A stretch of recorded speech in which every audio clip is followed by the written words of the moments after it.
Hi there, I'm Cody Horton. I'm a clinical hypnotherapist, I'm an author, and I also perform comedy hypnosis shows. And the reason I'm talking to you about this today is I love to help people increase their self-esteem, increase their self-confidence, and to be able to make sense out of their lives and to be able to go for the gusto and do what they love to do. And hypnosis really helps us do that. Actually, hypnosis is self-hypnosis. And we believe in certain things based upon our self-talk and also about what society or our role models have imprinted upon us. Well, have you ever found yourself bankrupt emotionally, spiritually, or physically? Well, I did. Back in the 80s, the economy went into the bucket. And it seems like every 10 years the economy changes and we find ourselves out of jobs or we have to make changes, that type of thing. Well, I was laid off from a corporation because of downsizing. My husband was too. We were living out in the country in a huge custom home. We had luxury cars, we had boats, the list goes on. So since we were unemployed, we ended up selling our house. We sold everything and moved back into the city. And we were used to living quite luxuriously, so we went through our money quite fast. Well, I ended up going to the library because I just couldn't figure it out. I couldn't figure out what I wanted to do. And so I started researching the self-help section. And as I was walking by, this book right here, this very book, fell out of my head. It was called You Can Have It All by Arnold Patton. And I was a little perturbed because I thought somebody was messing around on the other side and they weren't being careful and the books were falling over on my side. Well, I started to read the book. And I'll tell you what happened. Some of his precepts were just, I thought, foolish. He said, everything that you experience in your life, you've created. What, you think I wanted to go bankrupt? Did you think I wanted to have to sell my luxury home? Do you think I wanted to be laid off from my job? Not really. But that's what happened. So I thought, well, I'll give this fellow a chance. And so I did read his material. And he had in there the ideal day exercise. And he said, if you start to go ahead and set forth what your ideal day would feel like, then you can achieve whatever you want. So I started to do that. And I knew that I didn't want to go back into the corporate world. I wanted to start a business on my own. So my husband and I found ourselves at a friend's restaurant in downtown Denver.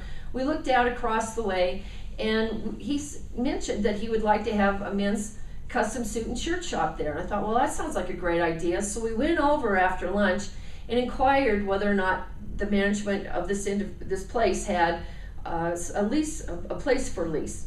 And they said no. And they said, besides that, what kind of business do you want to do? And we told them, and they said, well, what kind of experience do you have? And I said, well, we would just be starting a new business. And they said, well, we're definitely not interested. We want somebody that has some sort of history. And so we left. But I decided that I was going to work on Arnold's information.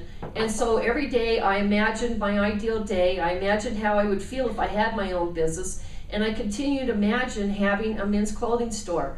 Well, 3 weeks later, my intuition said, give these people a call. And my head said, no, they already refused you. And my intuition said, what have you got to lose? And I was thinking, my self-respect, my self-esteem. They already turned me down.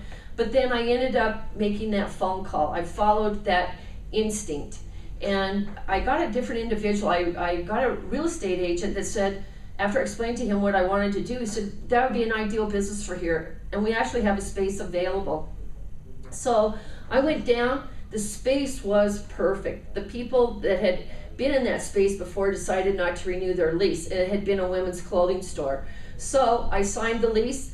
My $2,000 that I had left was just enough for a deposit, and I was in business. And you would think, well, how would you start a men's clothing store just without any inventory? Well, I had researched again. I went back to the library and researched tailors that would teach me how to measure people up for custom suits and shirts and send me fabric swatches, and that's exactly what happened. I ended up having gross sales of $10,000 the first month. The third year, I grossed $300,000 in sales, and then the fifth year, I parlayed my business into a $500,000 business. And that's what I wrote about in Consciously Creating Wealth. The reason I'm talking to you about this today is that we have another economic environment that I don't know necessarily where it's so much that it's depressed, other than the fact that we have an environment that has totally changed.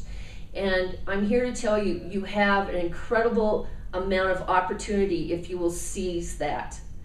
And the reason I'm saying this is that when I started with all of these products, I had to order 15,000 books of each of one of these. Now, if you were to be an author, you could do one book on demand. And you can also videotape yourself. The advertising budget is absolutely practically zero of what as far as your investment would go. So there's a lot of things you can do. Now, if you don't want to be an author, or if you don't want to get into the type of business that I'm in, the idea is like, take what you know and let people know about it. Give them the information. You have to create some sort of product. And I have a definition of creativity. And it starts with a new idea, and then that idea becomes set. And clearly, if everyone thinks the same way, it isn't a new idea. For example, if I said to you table, and then you said chair, well, that would be going along with the majority of what people would answer. Creativity has to be different from what everyone else is doing. Then, for creativity to happen again, it has to be challenged.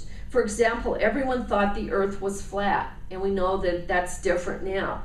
So creativity has to produce something. Right now, you have a world market. I never used to have a world market when I first started out with all of my products back in 1997, and now I do. And so your idea has to be acknowledged and accepted by someone, or it just remains an idea. And this is where people get stuck, because they're afraid of being judged. And it's not enough for you just to say that you've got something that's creative. There has to be some outside acceptance. And you also have to have the stamp of individualism.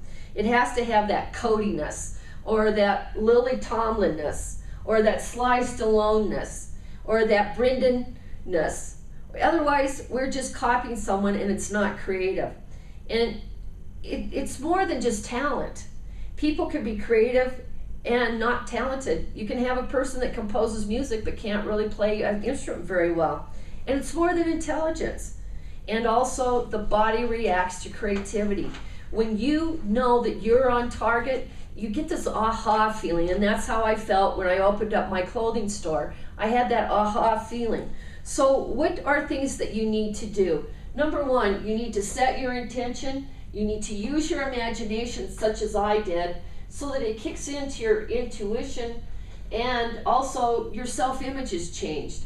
And I might have said intuition instead of intention. I meant to say that. And then you repeat this piece that you're imagining, so that you can create the change that you want, and then you'll have the opportunity.